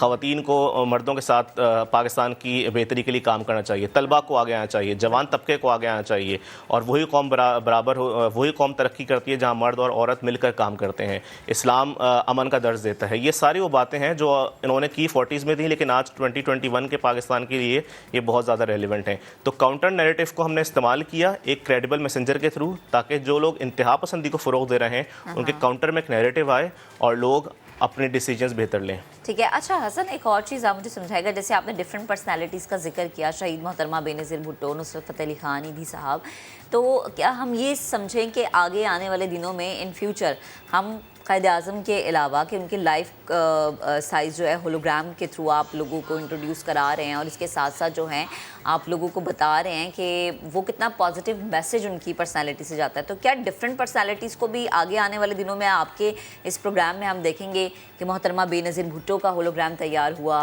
या ईदी साहब का हुआ? मैम ये टेक्नोलॉजी ऐसी है कि जो उस पर एटलीस्ट वेस्टर्न वर्ल्ड में तो बहुत ज़्यादा इस पर इन्वेस्ट किया जा रहा है और ये बहुत इसमें रेवोल्यूशन आया हुआ है। लेकिन अगर हम पाकिस्तान की बात करें तो यहाँ पर इंडस्ट्री अभी आहिस्ता आहिस्ता चल रही है। अगर आप हमारी कंपनी की बात करें तो हमें एक सियासी जमात से हमसे उन्होंने कोलैबोरेशन की, हमसे दरख्वास्त की थी कि वो उनके जो सियासी लीडर हैं जो आज हमारे साथ नहीं हैं, वो उनका होलोग्राम बनवाने में हमारे साथ इंटरेस्टेड थे। उसके अलावा अगर हम पड़ोस की बात करें तो नरेंद्र मोदी साहब ने अपने इलेक्शन कैंपेन में एक वक्त में में कोई तकरीबन 200 जगह पे बयान दिया था, वो सारा होलोग्राम टेक्नोलॉजी के थ्रू।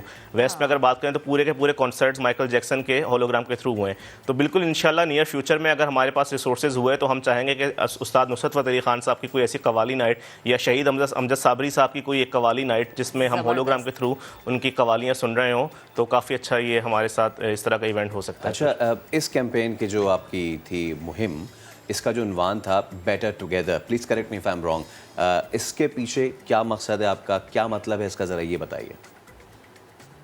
सर इसका मतलब है, इसका पूरा नाम है एक बेटर टुगेदर।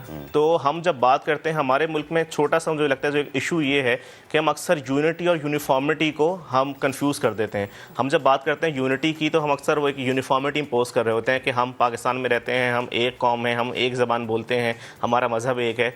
तो हम जब बेटर टुगेदर की बात करते हैं तो हम कहते हैं हम एक हैं लेकिन हम बेटर टुगेदर हैं। यानी कैसे कि हम यहाँ पर रहते हैं तो हम मुसलमान यहाँ पर मेजॉरिटी हैं, लेकिन मुसलमानों के साथ साथ यहाँ पर और भी काफ़ी मज़ाहिब के लोग रहते हैं, हिंदू रहते हैं, क्रिश्चियंस रहते हैं, सिख रहते हैं। ज़बानें यहाँ पे कोई 70 से ज़्यादा ज़बानें बोली जाती हैं। हाँ। तो हम सब अपनी अपनी ज़बान में, अपने अपने मज़ाहिब में, अपने अपने मसलक के बावजूद हम डाइवर्स हैं, but when it comes to Pakistan we are एक।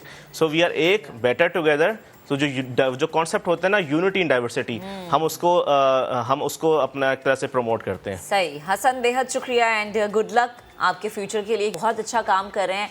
इस तरह का जब माहौल हम देख रहे हैं कि लोग बिखरे हुए हैं और हर किसी को अपनी अपनी पड़ी हुई है, उसमें आप पाकिस्तान की बेहतरी के लिए लोगों को मुत्तहद करने की कोशिश करें। बेहद शुक्रिया वक्त देने के लिए, गुफ्तगू करने के लिए। आगे बढ़ते हैं। सियासत में शरीफों का जिक्र तो आपने बहुत सुना होगा, लेकिन कराची से शयान सलीम आपको शरीफे की कहानी सुना रहे हैं। अभी शरीफा क्या है, रिपोर्ट देखिए। पाकिस्तान में हर तरह के मौसमी फल दस्तयाब होते हैं जो अपने जायके में उम्दा होते हैं। कहीं का आम, कहीं का सेब, इसी तरह दीगर फल अपने शहर या इलाके की वजह से पहचाने जाते हैं। मगर क्या आप यकीन करेंगे, एक फल ऐसा भी है जो सिर्फ और सिर्फ कराची में पैदा होता है। वो फल कौन सा है, इस रिपोर्ट में जानते हैं। सब्ज रंग का ये छोटा सा फल कराची की सौगात है। मुनफरिद शक्लो सूरत के हामिल इस फल को उर्दू में शरीफा, सिंधी में सीताफल और अंग्रेजी में कस्टर्ड एप्पल कहा जाता है। मलीर मेमन गोट में 70 से 80 बागात पाकिस्तान भर में ये समर हासिल करने का जरिया है, क्योंकि कराची का मोतदिल मौसम ही इस नर्म और नाजुक फल के लिए मौजू है। दादा अबू के दौर में आया था, किसी दोस्त की तरफ गिफ्ट हो गया था हिंदुस्तान से बीज, फिर एक दोस्त ने बंदे ने यहाँ पे लगाया, वहाँ से उन लोगों ने सब शिफ्ट किया, फिर हर किसी को गिफ्ट देकर ऐसे बढ़ाए मलीर में। सिंध के अंदर जो है पानी ऊपर है और यहाँ पहाड़ी एरिया में पानी नीचे है, इसलिए ये फल उठाता है।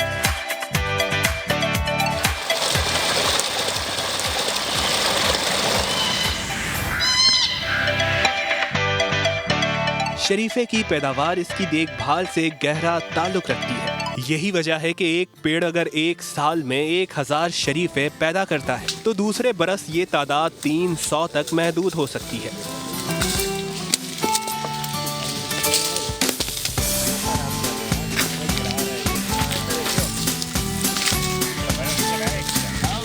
काश्तकारों के मुताबिक इसकी बड़ी वजह इसकी हसासियत है।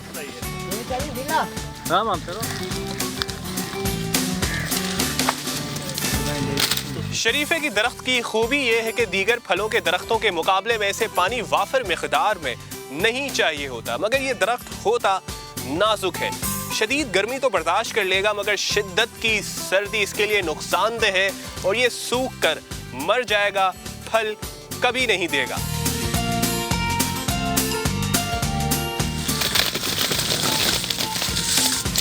ये समंदर नज़दीक है, शबनम गिरती है, हवा ठंडी चलती है, इसी को सर्दी नहीं चाहिए, बड़ी गर्मी भी नहीं चाहिए। समंदर नज़दीक है तो गर्मी कम है, इसी वजह से इधर अच्छा होता है। अगर इसको आप पानी 6 महीना मुसलसल देते हो तो ये फल नहीं पकड़ेगा। का पानी जनवरी में हम बंद कर देंगे, फिर छठे महीने या जून का महीना जैसे आता है 10-15 तारीख को हम उसको पानी देते हैं, वैसे सूख जाता है। आप ऐसे देखोगे कि ये जंगल बना हुआ है, इसको काटते क्यों नहीं हो, बिल्कुल पत्ते गिर जाते हैं। उसके बाद जैसे पानी देते हैं तो पानी के बाद ही ये आस्ते आस्ते पत्ते भी होते हैं, उसमें फूल भी आता है, फिर फूल के बाद फिर छोटे छोटे शरीफे होके फिर बढ़ जाते हैं। पंजाब और बलूचिस्तान में भी शरीफा काश्त करने की कोशिश की गई, जो मौसमों की शिद्दत के बायस कामयाब नहीं हो सकी। शरीफे के दरख्तों पर फूल तो आ गए मगर फल नहीं।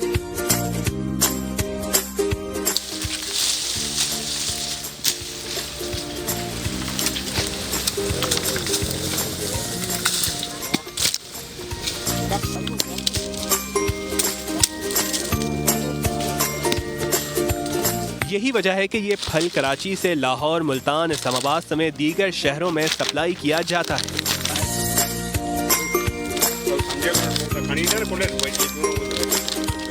इसकी आंख बंद है, ठीक है, आंख खुला वाला इसका हम कहते हैं, इसकी आंख खुली है। जो मजदूर लेबर होती है उसको सबको पता होता है कि ये तैयार दाना है, इसको तोड़ना है या कच्चे को नहीं तोड़ना है। ये अभी सर्दी की लहर आई है ना, आस्ते आस्ते ये सारे फट जाएंगे, ये भी हमारे लिए नुकसान है।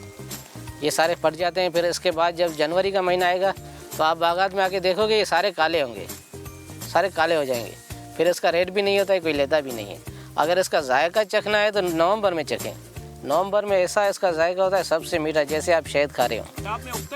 पंजाब में मैंने सर्दी में नहीं होता है ना, उधर सर्दी पड़ी है, सर्दी में नहीं होता है।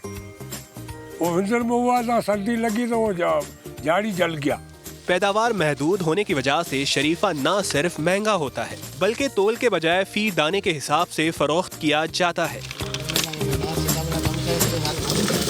बज़ाहिर खुरदरा नजर आने वाला शरीफा अंदर से इंतहाई नरम और शीरीं होता है। तिब्बी माहिरीन शरीफे को इंसानी सेहत के लिए जादुई फल करार देते हैं। इसमें जिंक भी है, हमें जिंक चाहिए। इसमें विटामिन सी भी है, इसमें सारे B6 विटामिन हैं, इसमें कॉपर भी है, मतलब मिनरल्स भी हैं, विटामिन भी हैं। तो ये पैक्ड है विद एंटीऑक्सीडेंट्स। तो एंटीऑक्सीडेंट्स वो ज़रिए हैं हमारी बॉडी में जो सारे रेडिकल्स, जो बुरी टॉक्सिटी और सारे रेडिकल्स आपकी बॉडी में होते हैं, उनको वो मतलब एक दीवार बन के खड़ा हो जाता है।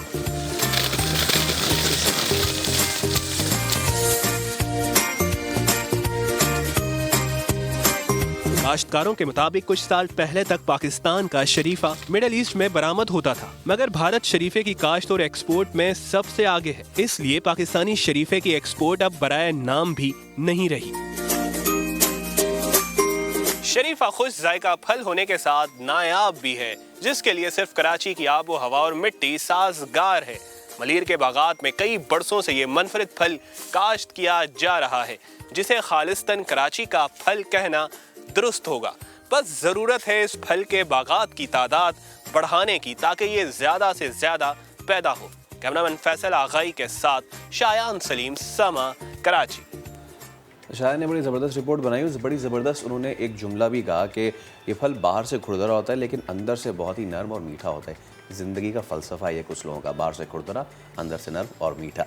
वैसे सर्दियाँ हैं तो सर्दियों में बहुत से लोग जो है वो इसको नेगलेक्ट कर देते हैं कि जी हमें चिकन सूप पीना चाहिए, यखनी पीनी चाहिए, गर्म चीज़ें खानी चाहिए, फलों की तरफ जाते ही नहीं है। ख़ासतौर पे बहुत से ऐसे लोग जो गर्मियों में भी नहीं खाते, उनके पास सर्दियों में ये उज़र आ जाता है कि इसकी तो तासीर ठंडी होगी, हाँ। तो ये हमारा गला पकड़ लेगा, तो सर्दियों में हम बीमार हो जाएंगे। लेकिन ऐसा बिल्कुल भी नहीं, ऐसा बिल्कुल नहीं होता। ये हम लोगों ने खुद जो है ये सोच लिया होता है, लेकिन ये सोच फिर हमारा इंटरनल सिस्टम बहुत ज़्यादा ख़राब कर देती है। सो सर्दियों के जो फल हैं, जिसमें किन्नू है, जिसमें माल्टा है, जिसमें फ्रूटर है, जिसमें आप कह सकते हैं अनार है, अंगूर है, इसके अलावा कीवी है, ये सारे वो फल हैं जो कि अल्लाह ताला ने इंसानी सेहत के लिए बहुत ज़्यादा मुफीद बनाए हैं। इस मौसम में उतारे हैं ना, इस मौसम में उतारे तो दैट्स मीन कि ये सीजनल है। लेकिन मसला ये है कि हम ठंडे और गर्म की तासीर में पड़ जाते हैं। अच्छा, फिर सबसे ज़्यादा मेरी फेवरेट शक्करकंदी है, उसके अलावा सिंघाड़े हैं जो कि बड़ा मज़ा आता है, धूप में आप बैठ के खाएं, फिर वो होता है कि साथ गाजरें और मूलियाँ भी खा लें, तो वो एक ज़बरदस्त कॉम्बिनेशन बन जाता है। तो ये जो फलों का एक कॉम्बो है,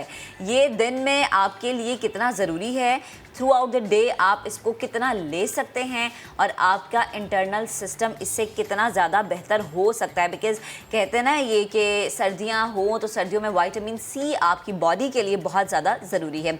हमें ज्वाइन कर चुकी हैं फ़िटनेस एक्सपर्ट हैं, डॉक्टर हैं आयशा अब्बास। अस्सलाम वालेकुम आयशा, गुड मॉर्निंग, कैसी हैं आप? मैं बिल्कुल ठीक हूँ, वालेकुम सलाम। अच्छा, फलों की बात हो रही है, कहते हैं कि मॉर्निंग में आपको एक कॉम्बो बनाना चाहिए फलों का, स्पेशली जो सीजनल फल हैं उनका आपने कॉम्बो बनाया और आपने वो खाया, आपका ये बेहतरीन जो है वो ब्रेकफास्ट हो गया। लेकिन जैसे फैसल ने भी जिक्र किया ना कि बहुत सारे लोग पड़ जाते हैं इस चीज़ में कि पता नहीं इसकी तासीर ठंडी है, गर्म है, स्पेशली अनार या कीवी का अगर मैं जिक्र करूं तो बहुत सारे लोग कंफ्यूज हो जाते हैं। तो एक तो ये कन्फ्यूजन ज़रा दूर कर दें आप, ठीक है?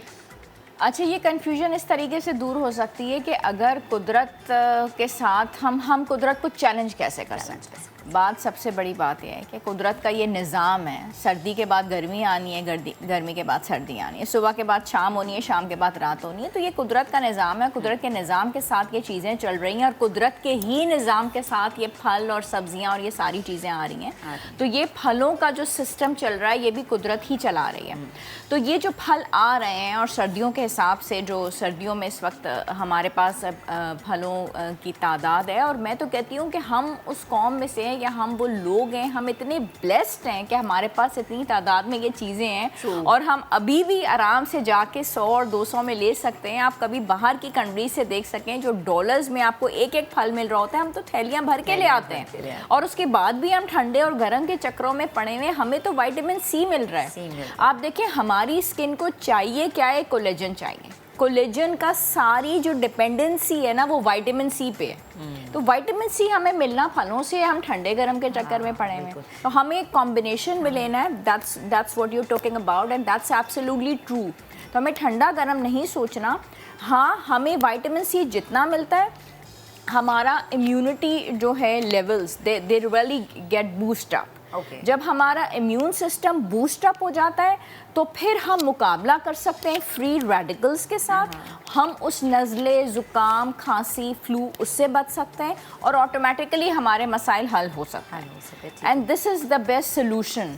हम उसको कॉम्बिनेशन में ले लें। हाँ, ये है कि हमारा दिल नहीं चाह रहा किसी एक चीज़ पे। अब कस्टर्ड एप्पल है, शरीफा जो आपने उसकी शख्सियत बयान की, उसकी जो डेफिनेशन है, हमारा दिल नहीं चाह रहा, हमने उसका एक टुकड़ा डाल लिया, हमने थोड़ा सा अनार बीच में डाल लिया, हमने थोड़ा सा मौसमी बीच में डाल ली, हमने थोड़ी कीवी ऐड कर ली और एक कॉम्बिनेशन बना ली। अच्छा, हम इसको एक फ्रूट और सैलड की कॉम्बिनेशन में डाल के ले लें तो ये पूरा लंच बन जाता है। और जो लोग weight they really want to reduce their weight, तो उसमें ये हो जाता है कि वो सैलड और फ्रूट की कॉम्बिनेशन में ले लें। जो मिस्टेक हमारे यहाँ होती है ना, बेसिकली वो ये होता है कि जी खाना शाना सब हो गया, अच्छा लाओ जी लाओ फल ले आओ। This is the mistake. वो नहीं होती। फल और फ्रूट्स जो होते हैं वो हमारा एक पूरे मील में आता है। यहाँ मैं थोड़ी सी करेक्शन कर अच्छा आयशा, सॉरी मैं आपको इंटरप्ट कर रही हूँ। जैसे आपने कहा ना कि फल और जो हमारी दीगर जैसे खाने की चीज़ें हैं, रोटी चावल वगैरह, अलग अलग मील्स हैं ये, लेकिन हम नहीं समझ पाते। अच्छा, कभी आप डाइट शुरू करें तो आपको ही कहा जाता है कि अच्छा थोड़ा आप फलों से दूर रहें क्योंकि इसमें मिठास बहुत है, ये मीठे होते हैं, तो प्लीज़ थोड़ा सा इसे अवॉइड करें। हाँ, शुगर लेवल इसका ज़्यादा है। देखिए, शुगर लेवल स्पाइक करते हैं, ठीक है, बात सही है। फलों के अंदर ये होता है ना कि डॉक्टर आयशा प्लीज़ मेरा डाइट प्लान आपने डिज़ाइन किया हुआ है और मुझे शुगर क्रेविंग्स होती है, कुदरती बात है। आपके टेस्ट बड्स हैं, आपको मीठे का भी दिल करेगा, कड़वे का भी अगर कर सकता है, या नमक का, सब चीज़ों का दिल करता है, तो मीठे की क्रेविंग है। तो खीर या गाजर का हलवा या चॉकलेट से बेहतर ये होता है कि हम उनको कह देते हैं कि भाई तुमने अपनी जो रिक्वायरमेंट है वो फल से पूरी कर लेनी है, तुमने थोड़ा सा फल खा लेना है। अब यहाँ पे क्लाइंट्स को ये होता है कि जी उन्होंने तो हमें फल की इजाज़त दे दी है, तो आओ जी आओ, बिस्मिल्लाह करो और पूरी प्लेट भर के खाओ।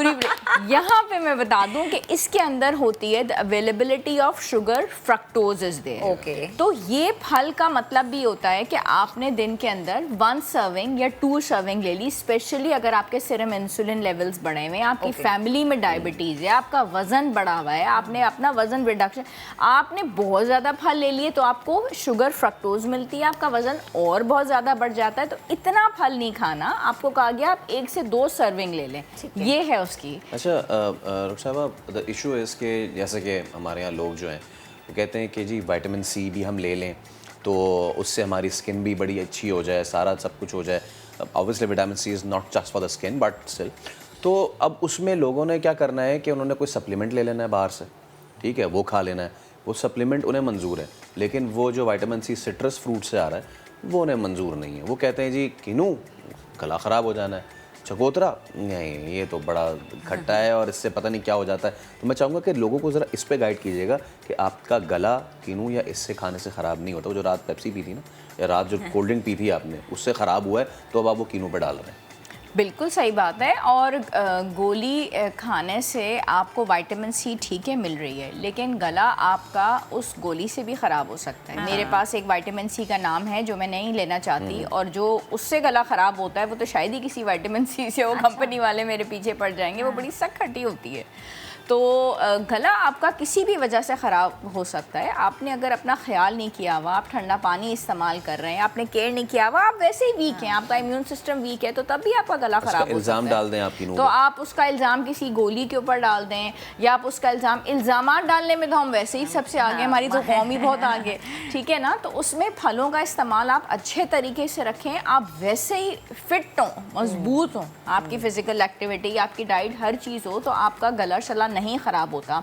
हाँ, दूसरी बात यह है कि आपने अपना ध्यान करना है, आपने सोशल डिस्टेंसिंग करनी है। बार बार हम हाथ मिलाने लग जाते हैं, बार बार हम अगले वाले के साथ हम थोड़ा फासला रख के नहीं बैठते।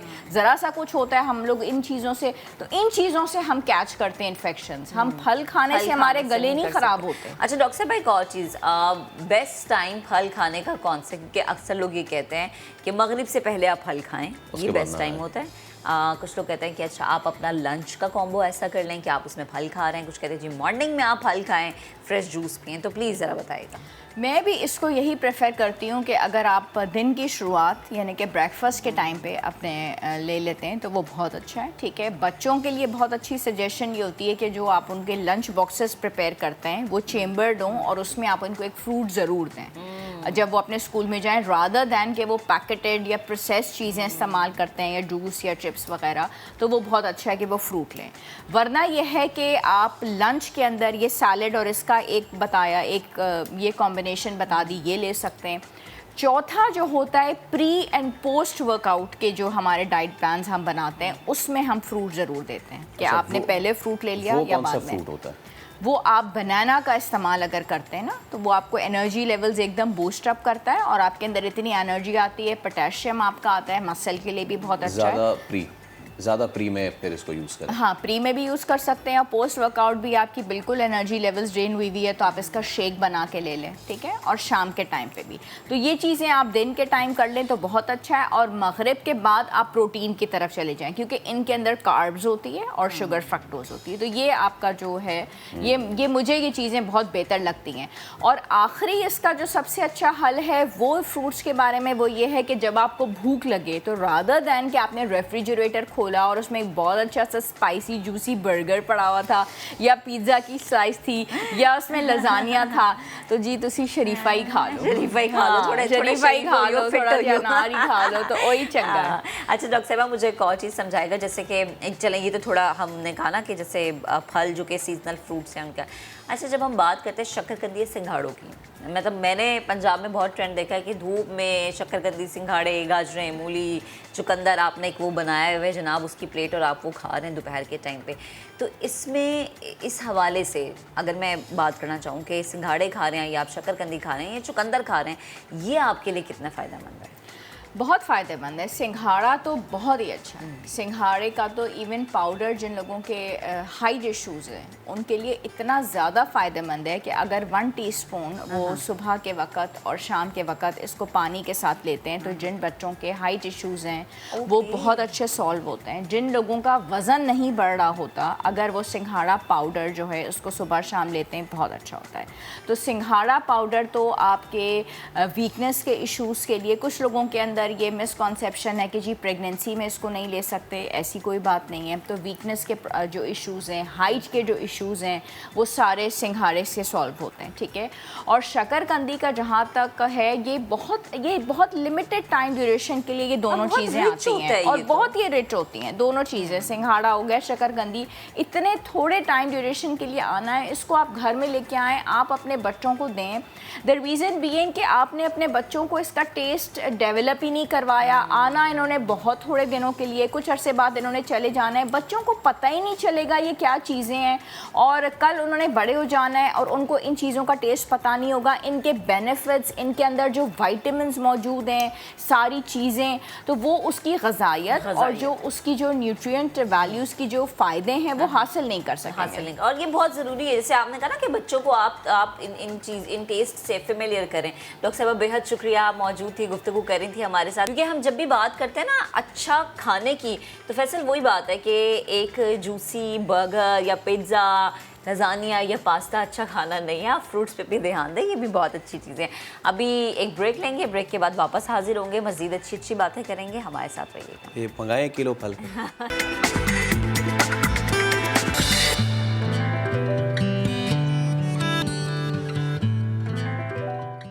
अहम खबर है ये भी, और अच्छी खबर है कि तिबी माहिरीन जो हैं अब वो बेहतरीन तरीके से रिसर्च कर सकेंगे। पाकिस्तान में पहली बार वबाई अमराज के मुख्तलिफ वेरिएंट्स की तशखीस के लिए बाकायदा तौर पर लैब काम करेगी। और WHO के ताउन से कराची में प्रोफेशनल पब्लिक हेल्थ लैब ने काम शुरू कर दिया है। इसकी तफसीलात जानेंगे मुदस्सिर नज़ीर की रिपोर्ट में। तमाम वबाई अमराज फैलाने वाले जरासीम और उनके वेरिएंट्स की जीनियाती लेवल पर तशखीस अब पाकिस्तान में पहली बार मुमकिन हो गई है। कराची के डाउ अस्पताल में ये लैब कैसे काम कर रही है, आइए देखते हैं।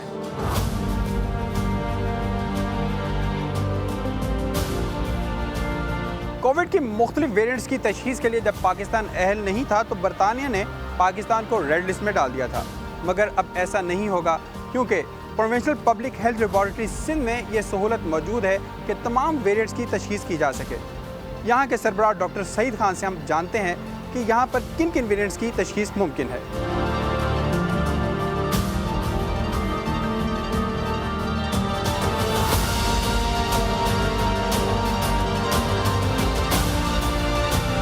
डॉक्टर साहब, अब जो अब नया वेरिएंट आ रहा है ओमिक्रॉन, सबसे पहले क्या वो डायग्नोज इसी लैब में होगा? हम बिल्कुल तैयार हैं। यकीनन अगर हमारे पास सैंपल्स आते हैं तो हम बिल्कुल ये फैसिलिटी इसी काम के लिए है कि हम बर वक्त तशखीस करें, और इंशाल्लाह हम कोशिश कर रहे हैं। ऑलरेडी हमने स्क्रीनिंग शुरू कर दी है, और अल्लाह करे कि पाकिस्तान में ना आए, लेकिन अगर आता है तो हम बिल्कुल तैयार बैठे हुए हैं। हमारे पास सीक्वेंसिंग फैसिलिटी मौजूद है, या NGS फैसिलिटी जो हाई टेक टेक्नोलॉजी है, जिसके ज़रिए हम मुख्तलिफ जरासीम, वायरसेस, बैक्टीरिया, उनके जीनोम पे रिसर्च कर सकते हैं और जीनियाती लेवल पे मुख्तलिफ वेरिएंट्स का डिटेक्शन कर सकते हैं। जिस तरह रिसेंटली स्टोरी चल रही है ओमिक्रॉन की, या इससे पहले डेल्टा वेरिएंट, और भी बहुत सारे वेरिएंट आ चुके हैं और मज़ीद आएंगे। डॉक्टर साहब, ओमिक्रॉन दीगर वेरिएंट से कितना ख़तरनाक वेरिएंट है? ये मुदाफ़ती निज़ाम को धोखा देने में या इसको डिसीव करने में बड़ा माहिर एक वेरिएंट है। उसके साथ ऐसे जनियाती तब्दीलियाँ, इसमें तकरीबन 50 के लगभग म्यूटेशंस है। पिछले वेरिएंट में इतनी म्यूटेशंस नहीं थी। 30 वेरिएंट सिर्फ स्पाइक रीजन में, जो बहुत इंपॉर्टेंट रीजन है वैक्सीन के लिए, वैक्सीन टारगेट के लिए, तो अगर वहाँ पे 30 म्यूटेशन हो चुकी है तो इससे अंदाज़ा लगा सकते हैं कि जो पिछले जो वैक्सीन्स हैं उसका इफ़ेक्ट इस पर कम हो सकता है। अभी ये मुसद्दिका नहीं है, लेकिन चांसेस यही हैं कि ये वैक्सीनेशन को भी डिसीव कर सकता है। तो हमें चाहिए कि ज़्यादा से ज़्यादा SOPs पे अमल करें, और जिन लोगों की वैक्सीन नहीं लगी उसको जल्द से जल्द वैक्सीनेशन कंप्लीट कर लें। चलिए आगे बढ़ते हैं। पंजाब में होने वाली शादियों की रवायात और खुशियों के लम्हात को लाहौर में फैशन शो की जीनत बना दिया गया। उरूसी मलबूसात पहने मॉडल्स ने ढोल की थाप पर रैंप पर वॉक की है। मोहम्मद कुर्बान रिपोर्ट कर रहे हैं।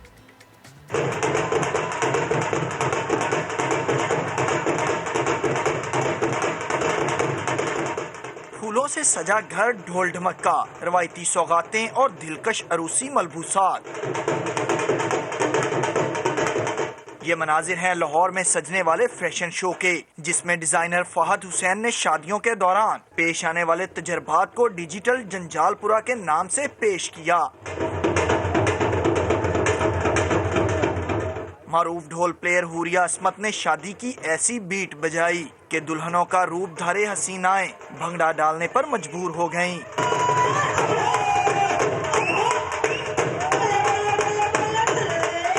मारूफ कोरियोग्राफर वहाब शाह के तरतीब करदा शो में जहां पंजाब की रवायात के रंग नुमाया रहे, वहीं अरूसी मलबूसात के रुझानात से मुताल्लिक आगाही भी दी गई। कैमरामैन साद नवीद के साथ मोहम्मद कुर्बान, समा, लाहौर।